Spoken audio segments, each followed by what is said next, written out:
महाराष्ट्रातील ग्रामीण आणि शहरी भागातील तरुण तरुणींनी त्यांच्या वास्तवातील विषयांचा अभ्यास केलाय. त्यांच्या भोवतालातील हे अभ्यास शक्य तेवढे स्थानिक मिळवलेल्या माहितीवर आधारित आणि विश्लेषणात्मक आहेत. या अभ्यासाची मांडणी सोपी, सुलभ, स्पष्ट आणि सामान्यांना, विशेषतः तिथल्या स्थानिक लोकांना, लोकसमूहांना समजेल अशी आहे. या अभ्यास प्रदर्शनाचं आयोजन करवीर नगर वाचन मंदिरामध्ये करण्यात आलं होतं. व्यसनाधीनता, ई-कॉमर्स प्लॅटफॉर्मवरून केलेली खरेदी, कोल्हापूर शहरातील रस्ते, तरुणांची बेरोजगारी असे विविध प्रश्न आणि कोल्हापुरातील समस्यांवर करण्यात आलेल्या अभ्यासाचं विश्लेषण मांडण्यात आलं होतं. अभ्यासकचे स्वप्नील आंबुरे, ऋतुजा काबाडी आणि प्रथमेश मुरुकटे यांनी या अभ्यास प्रदर्शनाचं आयोजन केलं होतं.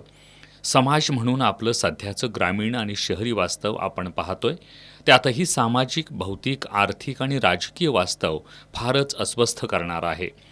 या वास्तवाची नेमकी आणि तथ्याधारित नोंद घेतली जाते किंवा नाही, याविषयीचं नेमकं आणि पुरेसं आकलन आपल्यालाच असतंच असं नाही.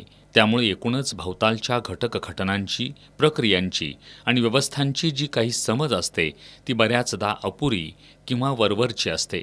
या वास्तवाची पुरेशी समज विकसित होण्यासाठी हे अभ्यास प्रदर्शन लोकांना उपयुक्त ठरलं.